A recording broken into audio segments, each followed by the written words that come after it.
Hello, good morning, जोहार। मैं राजू और आप देख रहे हैं 24 झारखंड न्यूज। चलिए जानते हैं झारखंड की आज की 25 मुख्य बड़ी खबरों को। झारखंड हाईकोर्ट ने दिया आदेश, कहा 2 महीने में 26,000 शिक्षक की भर्ती को करे पूरा। झारखंड हाईकोर्ट ने राज्य सरकार को स्कूलों में शिक्षकों की भारी कमी को लेकर फटकार लगाते हुए कहा कि 2 से 3 महीने के भीतर सभी खाली पदों पर नियुक्ति सुनिश्चित की जाए ताकि बच्चों को अगले शैक्षणिक सत्र में बेहतर शिक्षा मिल सके। यह निर्देश मुख्य न्यायाधीश MS रामचंद्र राव की अध्यक्षता वाली पीठ ने बुधवार को सुनवाई के दौरान दिया। मामले की अगली सुनवाई 23 अप्रैल को होगी। शिक्षा विभाग ने 8 अप्रैल को अदालत को बताया था कि 26,000 शिक्षक की नियुक्ति जल्द ही की जाएगी, जिसमें पारदर्शिता और समयबद्ध प्रक्रिया का पालन किया जाएगा। इसके बाद कोर्ट ने झारखंड कर्मचारी चयन आयोग JSSC से भर्ती प्रक्रिया की समय सीमा स्पष्ट करने को कहा था। JSSC ने 11 अप्रैल को दाखिल शपथ पत्र में बताया कि कुछ भाषाएं जैसे कुरमाली हो और पंच परगनिया की परीक्षाएं अभी नहीं हुई है। आयोग ने कहा कि जनवरी 2026 तक नियुक्ति प्रक्रिया पूरी कर ली जाएगी। हाईकोर्ट में दायर कई याचिकाओं में बताया गया कि राज्य में हजारों स्कूल ऐसे हैं जहां सिर्फ एक शिक्षक पढ़ा रहे हैं। याचिकाओं में कहा गया कि शिक्षा के अधिकार अधिनियम 2009 के तहत हर स्कूल में कम से कम 2 शिक्षक और हर 30 बच्चों पर 1 शिक्षक अनिवार्य है, मगर राज्य में इन नियमों का खुला उल्लंघन हो रहा। रांची में चौकीदार बहाली की परीक्षा 27 अप्रैल को एडमिट कार्ड वेबसाइट पर उपलब्ध। रांची जिले में चौकीदार पद पर सीधी भर्ती के लिए लिखित परीक्षा 27 अप्रैल 2025 रविवार को ली जाएगी।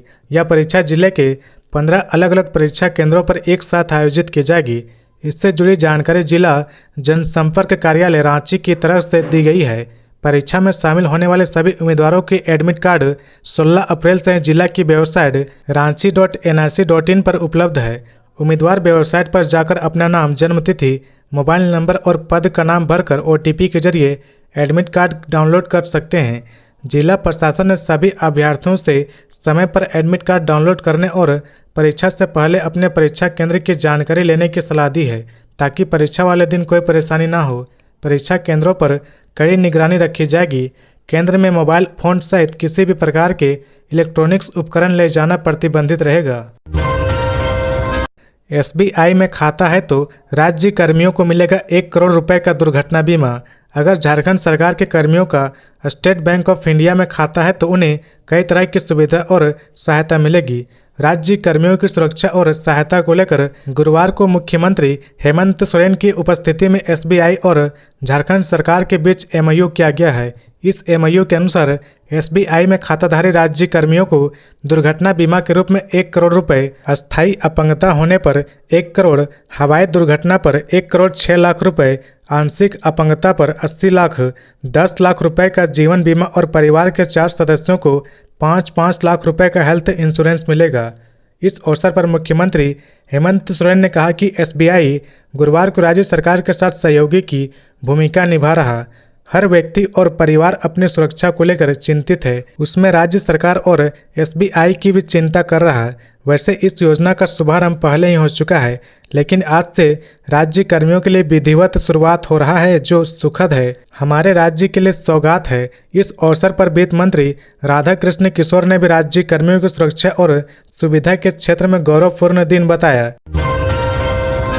हफीजुल हसन के संविधान विरोधी बयान के खिलाफ बीजेपी ने निकाला आक्रोश मार्च। बाबूलाल CP सिंह समेत कई नेता हुए शामिल। मंत्री हफीजुल हसन अंसारी का शरीयत और संविधान को लेकर जो बयान सामने आया था, उसके विरोध में भाजपा सड़क पर उतरी है। भाजपा रांची महानगर और ग्रामीण क्षेत्र के कार्यकर्ता और तमाम बड़े नेता ने गुरुवार को रांची के जिला स्कूल से राजभवन तक पैदल मार्च किया।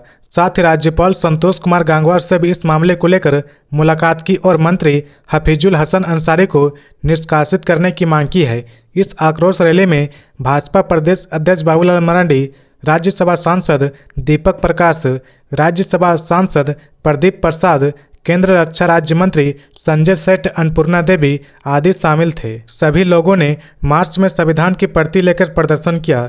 जानकारी हो कि बीते दिनों मंत्री हफीजुल हसन अंसारी ने एक मीडिया चैनल से बात करते हुए एक बयान दिया था। इस दौरान उन्होंने दिल में शरीयत और हाथ में संविधान रखने की बात कही थी।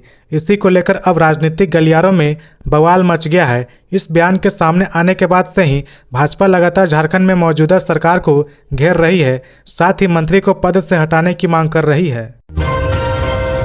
झारखंड में प्रशिक्षु नर्सों की वेतन में बढ़ोतरी, अब प्रति माह मिलेंगे 25,000 रुपये। झारखंड की प्रशिक्षु नर्सों के लिए बड़ी खुशखबरी है। प्रति माह मानदेय पर काम करने वाले प्रशिक्षु नर्सों का वेतन बढ़ा दिया गया है। इनके वेतन में एक साथ 15,000 रुपये की बढ़ोतरी की गई है।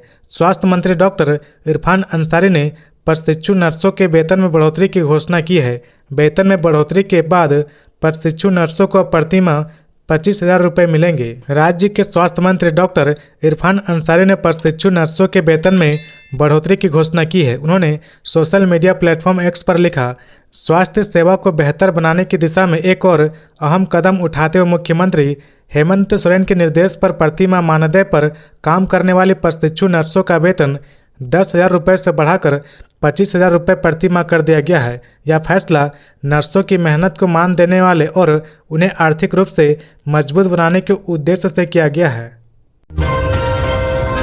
अंतिम तिथि आ गई पास, नहीं करवाए ई-केवाईसी तो कट जाएगा नाम। झारखंड के राशन कार्ड धारकों को ई-केवाईसी करवाने के लिए दी गई अंतिम तिथि अब समाप्त होने वाली है। अगर आपने अब तक किसी कारणवश ई-केवाईसी नहीं करवाया है तो जल्द से जल्द यह काम पूरा कर ले। सरकार द्वारा पहले से ई-केवाईसी के लिए अंतिम तिथि 30 मार्च से बढ़ाकर 30 अप्रैल 2025 की जा चुकी है।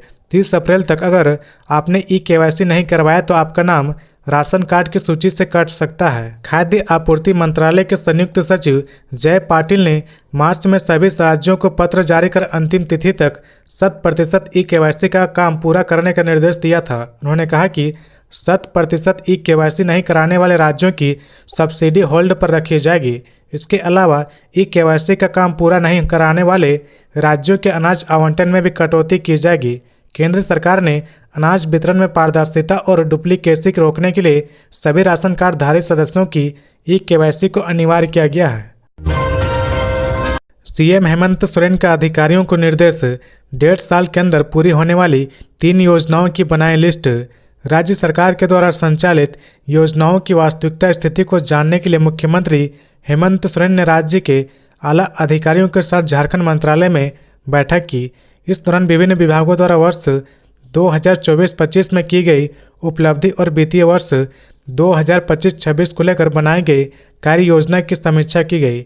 झारखंड मंत्रालय में हुई उच्च स्तरीय बैठक में राज्य के मुख्य सचिव अलका तिवारी, मुख्यमंत्री के अपर मुख्य सचिव अविनाश कुमार सहित सभी विभागों के अपर मुख्य सचिव, प्रधान सचिव और सचिव के अलावे कई अन्य अधिकारी मौजूद थे। समीक्षा बैठक के दौरान मुख्यमंत्री हेमंत सोरेन ने अधिकारियों को 1.5 साल के अंदर पूरे होने वाले कम से कम 3 योजनाओं की सूची तैयार करने का निर्देश दिया है, जिससे जनता को जल्द से जल्द इसका लाभ मिल सके। उन्होंने कहा कि यह योजनाएं धरातल पर तय समय सीमा के अंदर उतर जाए, यह कोशिश होनी चाहिए।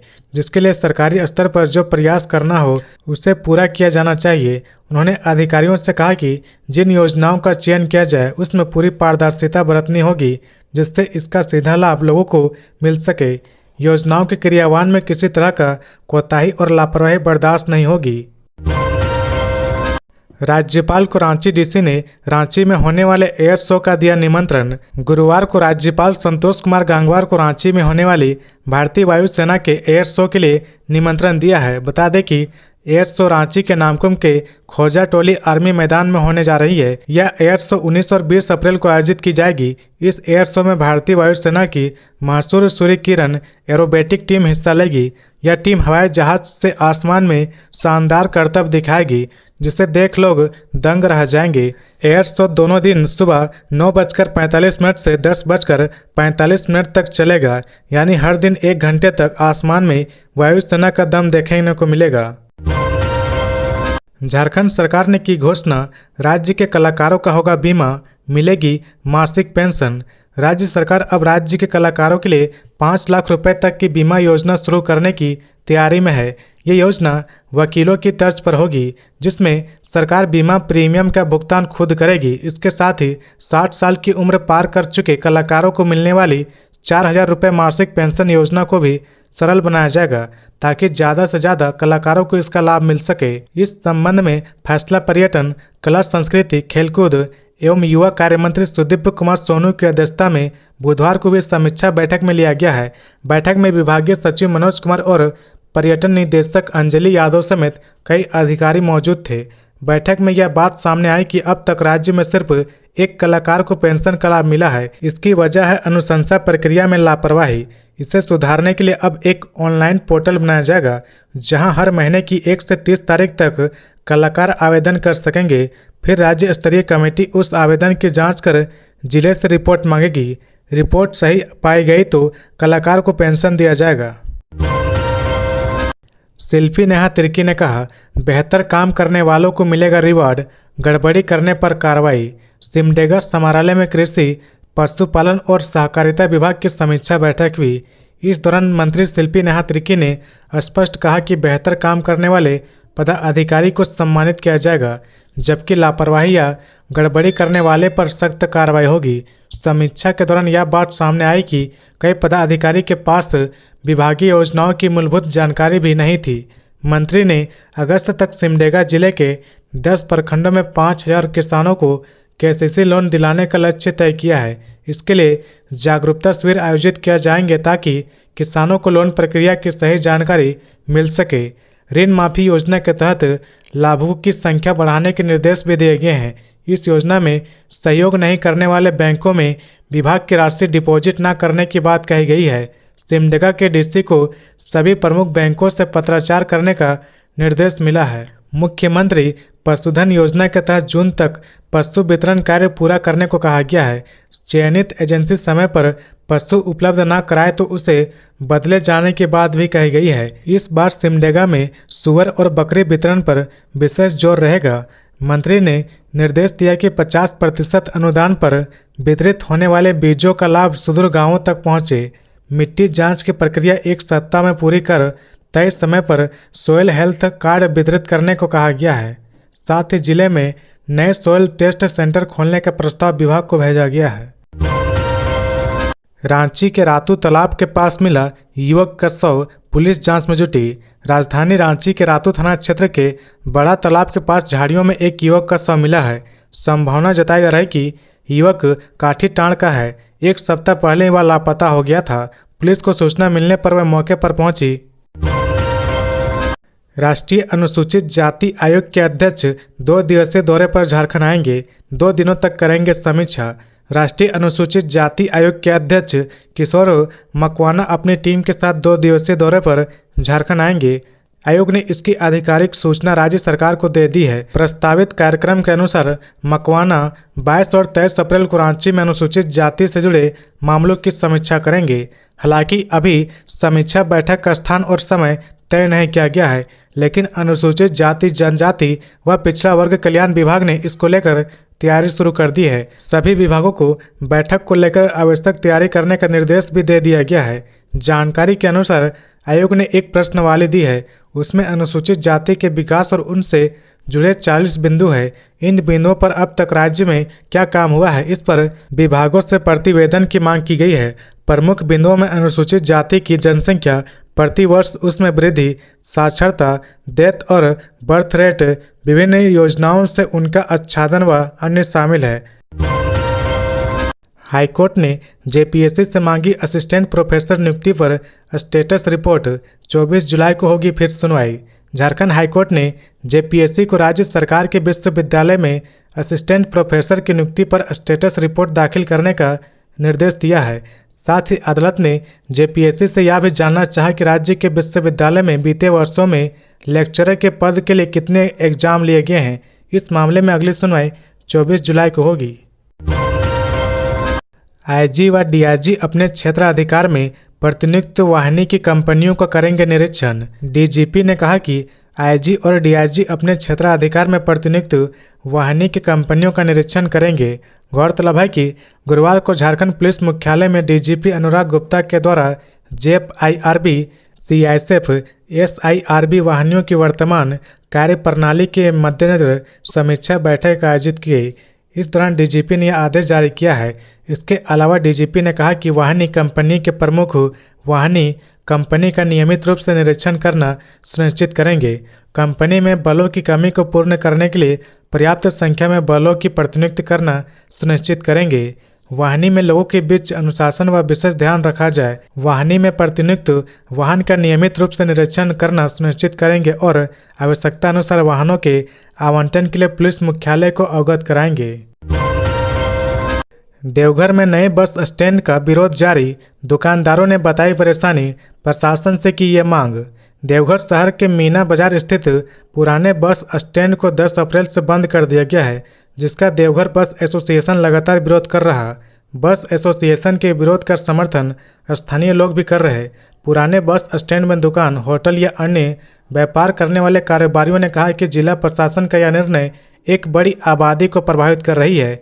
लोगों की परेशानी को देखते हुए जिला प्रशासन को विचार करने की आवश्यकता है। पुराने बस स्टैंड में अपना होटल चला रहे होटल संचालक ने कहा कि जब से बस स्टैंड मीना बाजार से शिफ्ट होकर बाघमारा गया है, तब से पुराने बस स्टैंड के भरोसे जीने वाले लोगों को खाने पर भी आफत आ गई है।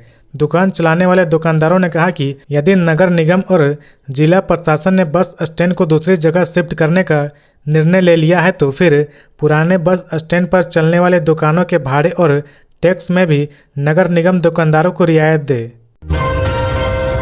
जेपीएससी अध्यक्ष एल ख्यांगते को मिला नया आवास।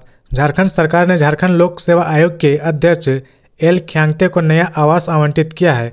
कांके रोड पर मुख्यमंत्री आवास के सामने स्थित परमंडलीय आवास के लिए चिन्हित आवास अब एल ख्यांगते का नया ठिकाना होगा। इससे पहले वे एटीआई के पीछे स्थित एक सरकारी आवास में रह रहे थे। ख्यांगते राज्य के पूर्व मुख्य सचिव रह चुके हैं। रामगढ़ के पतरातू में गोलीबारी, अपराधियों ने रेलवे कोयला साइडिंग में की फायरिंग। रामगढ़ जिले के पतरातू रेलवे कोयला साइडिंग में धावा बोलकर बाइक पर सवार अपराधियों ने तबाड़तोड़ 5 राउंड गोली चलाकर दहशत फैला दिया। अपराधियों ने घटनास्थल पर पर्चा छोड़ा है, जिसमें राहुल दुबे गैंग का नाम लिखा हुआ है। मामले की जानकारी मिलने के बाद पुलिस घटनास्थल पर पहुंची और मामले की जांच में जुट गई है। पतरातू के goods shed Damodar minerals private limited पर अपराधियों ने तबाड़तोड़ गोली चलाकर क्षेत्र में दहशत पैदा कर दी है। घटनास्थल से पुलिस ने खोखे भी बरामद किए हैं। पतरातू रेलवे फाटक के निकट कोयला लोडिंग और अनलोडिंग का कार्य करने वाले Patratu goods shed Damodar minerals private limited के प्रोप्राइटर गजानंद प्रसाद के नाम से पर्चा छोड़ा है, जिसमें उन्होंने गजानंद प्रसाद को साफ तौर पर जान से मारने की धमकी दी है। घटना के दौरान मौजूद प्रत्यक्षदर्शियों ने बताया कि बाइक पर सवार होकर 2 अपराधी फायरिंग पर पहुंचे और आने के साथ ही साइडिंग की एंट्री गेट के चेक पोस्ट के केबिन में तबाड़तोड़ फायरिंग करने लगे। अपराधियों के चले जाने के बाद वहां लोग पहुंचे तो देखा कि अपराधी गोली चलाने के बाद वहां पर्चा छोड़ गए हैं। दुमका में लापता किशोरी का मिला शव, दुष्कर्म के बाद हत्या की आशंका।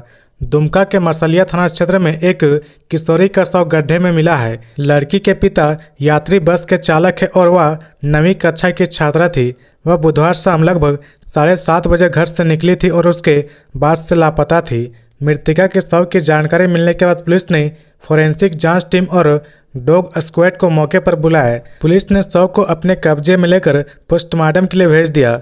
दुमका एसडीपीओ विजय कुमार महतो ने घटनास्थल पर पहुंचकर लोगों से पूछताछ की। मृतका के कपड़े घटनास्थल पर ही पड़े थे, जिससे इस बात की आशंका जताई जा रही है कि नाबालिग के साथ दुष्कर्म हुआ होगा। पुलिस मामले की जांच कर रही और दोषियों के खिलाफ कार्रवाई करने की तैयारी कर रही है। झारखंड के मंत्री हफीजुल हसन के विवादित बयान के खिलाफ राज्यपाल को बीजेपी का ज्ञापन।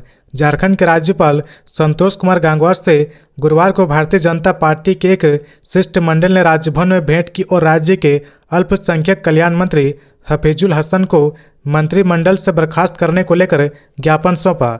ज्ञापन में कहा गया कि पिछले दिनों दिया गया मंत्री का बयान संविधान की मर्यादा और भावनाओं के प्रतिकूल है। मंत्री हफीजुल हसन संविधान की मर्यादा को तार तार कर रहे हैं। देश और संविधान प्रथम की जगह शरीयत प्रथम मानने वाले मंत्री को कैबिनेट से बर्खास्त करने के लिए मुख्यमंत्री को निर्देशित करे।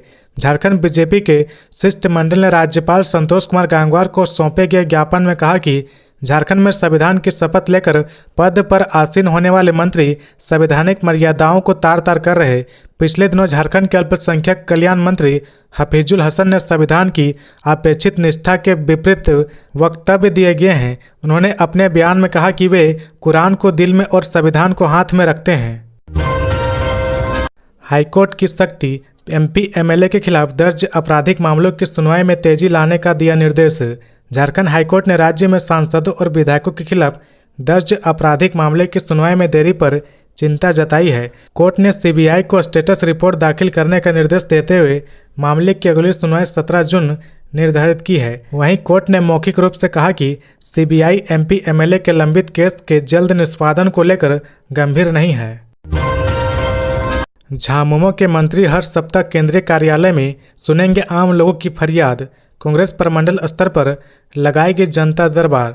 साल 2019 में जब झारखंड में झामुमो, राजद और कांग्रेस के सहयोग से महागठबंधन की सरकार बनी तो जन शिकायतों के त्वरित निपटारे के लिए कांग्रेस ने प्रदेश कार्यालय में हर सप्ताह अपने कोटे के मंत्री का जनता दरबार लगाना शुरू किया। कांग्रेस कोटे के 4 मंत्री का रोटेशन तय कर हर सप्ताह रांची के प्रदेश कांग्रेस कार्यालय में जनता दरबार लगता और आमजन की समस्याओं का त्वरित निपटारा भी होता था। लेकिन 3-4 महीनों से यह बंद हो गया है। जब दूसरी बार भी राज्य में हेमंत सोरेन के नेतृत्व में इंडिया ब्लॉक की सरकार बनी तो फिर मंत्रियों की जन सुनवाई शुरू हुई और कुछ समय बाद यह भी बंद हो गया। अब पार्टी कार्यालय में मंत्री की जन सुनवाई मॉडल को झारखंड मुक्ति मोर्चा ने अपना लिया है। हेमंत सोरेन के पार्टी के केंद्रीय अध्यक्ष बनने के बाद इसकी घोषणा भी हो चुकी है। ऐसे में सवाल उठता है कि झामुमो कोटे के मंत्रियों का जनता दरबार 5 वर्षों तक लगातार लगता रहेगा या कांग्रेस की तरह यह बंद हो जाएगा। मुर्शिदाबाद से झारखंड आने वाले लोगों को आश्रय देगी भाजपा, बाबूलाल मरांडी ने दिया निर्देश। पश्चिम बंगाल में वक्फ अधिनियम को लेकर भड़की हिंसा के चलते मुर्शिदाबाद समेत कई जिलों से बड़ी संख्या में लोग पलायन कर झारखंड की ओर रुख कर रहे हैं। इन हालात में झारखंड भाजपा ने पलायन कर रहे आए हिंदू परिवारों को हर संभव मदद मुहैया कराने का फैसला लिया है।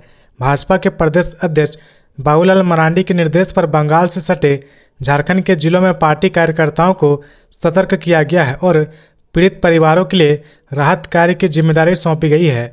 भाजपा प्रवक्ता प्रदीप सिन्हा ने बताया कि जिला इकाइयों को विशेष निर्देश दिए गए हैं कि शरण लेने वाले लोगों को भोजन, आश्रय और प्राथमिक चिकित्सा जैसी जरूरी सुविधाएं तत्काल उपलब्ध कराया जाए। सिन्हा ने यह भी कहा कि बंगाल में हालत बेहद चिंताजनक है। लोगों को अपने घर छोड़कर मंदिरों और सार्वजनिक स्थलों में शरण लेनी पड़ रही। यह केवल कानून व्यवस्था की विफलता नहीं बल्कि एक गहरी मानवीय त्रासदी है। आउटसोर्स मजदूरों से कराया जा रहा था खतरनाक काम, श्रमिक संघ का झारखंड ऊर्जा विकास निगम पर आरोप। झारखंड ऊर्जा विकास श्रमिक संघ ने झारखंड ऊर्जा विकास निगम में कार्यरत आउटसोर्स कर्मचारियों की बदतर स्थिति पर गंभीर चिंता व्यक्त की है। संघ ने केंद्रीय अध्यक्ष अजय राय के अनुसार निगम प्रशासन आउटसोर्स कंपनियों से उनकी नियुक्ति शर्तों के विपरीत खतरनाक और अति कुशल कार्य करवा रहा। झारखंड ऊर्जा विकास निगम में कार्यरत आउटसोर्स कर्मचारियों की बदतर स्थिति पर गंभीर चिंता व्यक्त की है। संघ के केंद्रीय अध्यक्ष अजय राय के अनुसार निगम प्रशासन आउटसोर्स कर्मियों से उनकी नियुक्ति शर्तों के विपरीत खतरनाक और अति कुशल कार्य करवा रहा, जिससे उनकी जान जोखिम में पड़ रही है। हाल ही के महीनों में कई आउटसोर्स कर्मियों की कार्यस्थल पर दुर्घटनाओं के कारण मृत्यु हो चुकी है, जो प्रशासनिक लापरवाही को उजागर करता है। राय ने कहा कि ऊर्जा निगम में आउटसोर्स कर्मियों को केवल सहायक कार्यों के लिए अनुबंध किया जाता है, लेकिन जमीनी सच्चाई इससे बिल्कुल भिन्न है। पोल पर चढ़ना, ट्रांसफार्मर की मरम्मत करना, हाई वोल्टेज लाइनों पर काम जैसे जोखिमपूर्ण कार्य इन कर्मियों से करवाए जा रहे हैं, जबकि ये काम प्रशिक्षित और अस्थायी कर्मचारियों के दायरे में आने चाहिए। इसके उलट अस्थायी कर्मचारियों को अपेक्षाकृत कम जोखिम वाले निरीक्षण और कार्यालय कार्यों में नियुक्त किया गया है। हाईकोर्ट की सख्ती, बड़ा तालाब व हरमू नदी की सफाई पर राज्य सरकार को जवाब तलब। झारखंड हाईकोर्ट ने रांची के जल स्रोतों विशेष रूप से बड़ा तालाब और हरमू नदी की साफ सफाई और संरक्षण को लेकर स्वतः संज्ञान लिया है। Chief justice MS Ramchandra Rao की अध्यक्षता वाली खंडपीठ ने राज्य सरकार से बड़ा तालाब और हरमू नदी की साफ सफाई पर जवाब मांगा है। अगली सुनवाई 9 जून को होगी। रांची नगर निगम की ओर से अधिवक्ता LCN सहदेव ने कोर्ट को बताया कि बीते 10 और 11 अप्रैल को हरमू नदी की साफ सफाई कराई गई और समय समय पर सफाई का कार्य किया जा रहा। कोर्ट ने निगम को मौखिक रूप से कही गई बातों को शपथ पत्र के माध्यम से दाखिल करने का निर्देश दिया है। झारखंड सिविल सोसाइटी की ओर से अधिवक्ता खुशबू कटारुका ने कोर्ट को बताया कि बड़ा तालाब में जब तक गहराई में जमी गाद को नहीं हटाया जाएगा तब तक पूरी तरह से सफाई नहीं हो सकेगी। सरकार की ओर से बताया गया कि नगर विकास विभाग से जुटको से संपर्क किया था, लेकिन जुटको ने विशेषज्ञ नहीं होने की बात कहते हुए असमर्थता जताई है। इसके बाद नगर विकास विभाग ने जल संसाधन विभाग को पत्र लिखा है। होल्डिंग टैक्स में 10% की पाना चाहते हैं छूट तो 30 जून तक करें भुगतान, बस इन शर्तों को पूरा करना जरूरी। रांची में होल्डिंग टैक्स दाताओं के लिए अच्छी खबर है। अगर आप होल्डिंग टैक्स में छूट पाना चाहते हैं तो आपको 30 जून तक होल्डिंग टैक्स जमा कर देना होगा। इस समय अवधि के दौरान होल्डिंग टैक्स का भुगतान करने वालों को 10% की छूट मिलेगी। यह बातें रांची नगर निगम के उप प्रशासक गौतम प्रसाद साहू ने कही है। हालांकि इसका लाभ तभी मिलेगा जब आप एक मुश्त नई वित्तीय वर्ष की राशि जमा कर देंगे। रांची नगर निगम के उप प्रशासक गौतम प्रसाद साहू शनिवार को राजस्व शाखा के पदाधिकारी के साथ बैठक कर रहे थे। बैठक में उप प्रशासक ने बताया कि नए वित्तीय वर्ष 2025-26 के होल्डिंग टैक्स का एक मुश्त भुगतान 30 जून 2025 प्रथम तिमाही तक करने पर करदाताओं को अधिकतम 10% छूट देने का प्रावधान किया गया है। इसके लिए पूरी टीम को प्रचार प्रसार करवाने के लिए कहा गया है। 19 और 20 अप्रैल को रांची में एयर शो कार्यक्रम में आने वाले दर्शकों के लिए खास इंतजाम। राजधानी रांची के नामकुम स्थित खोजा टोली आर्मी मैदान में 19 और 20 अप्रैल को भारतीय वायुसेना का एयर शो होने जा रहा। कार्यक्रम को लेकर जोरों शोरों से तैयारियां चल रही है। सदर अनुमंडल पदाधिकारी उत्कर्ष कुमार एवं अन्य पदाधिकारी और कार्यक्रम से जुड़े कर्मियों के साथ कार्यक्रम स्थल का जायजा लेने पहुंचे। कार्यक्रम में दर्शकों के लिए खास व्यवस्था की जा रही है जिससे उन्हें किसी तरह की कोई परेशानी ना हो। नामकुम के खोजा टोली आर्मी मैदान में 19 और 20 अप्रैल को एयर शो होगा। कार्यक्रम सुबह 9:45 से शुरू होगा और 10:45 में समाप्त होगा। 2 दिन कार्यक्रम की समय अवधि एक ही रहेगी। कार्यक्रम में सभी का प्रवेश पूरी तरह निःशुल्क रहेगा। एयर शो का आनंद लेने के लिए आपको सुबह 8:30 बजे तक खोजा टोली आर्मी मैदान में पहुंचना होगा। कार्यक्रम स्थल पर सभी लोगों के लिए बैठने की उचित व्यवस्था होगी। इसके अलावा वाहन पार्किंग, पेयजल और शौचालय की भी उच्चतम व्यवस्था रहेगी। तो ये थी आज की झारखंड की टॉप बड़ी खबरें। इसी तरह झारखंड की हर छोटी सी बड़ी खबर देखने के लिए आप हमारे चैनल 24 झारखंड न्यूज को सब्सक्राइब करके बेल आइकन प्रेस कर ले, जिससे झारखंड की हर छोटी सी बड़ी खबर की अपडेट आप तक पहुंचता रहे। तो आज के लिए बस इतना ही। हमें दीजिए इजाज़त, फिर मिलते हैं नेक्स्ट न्यूज में।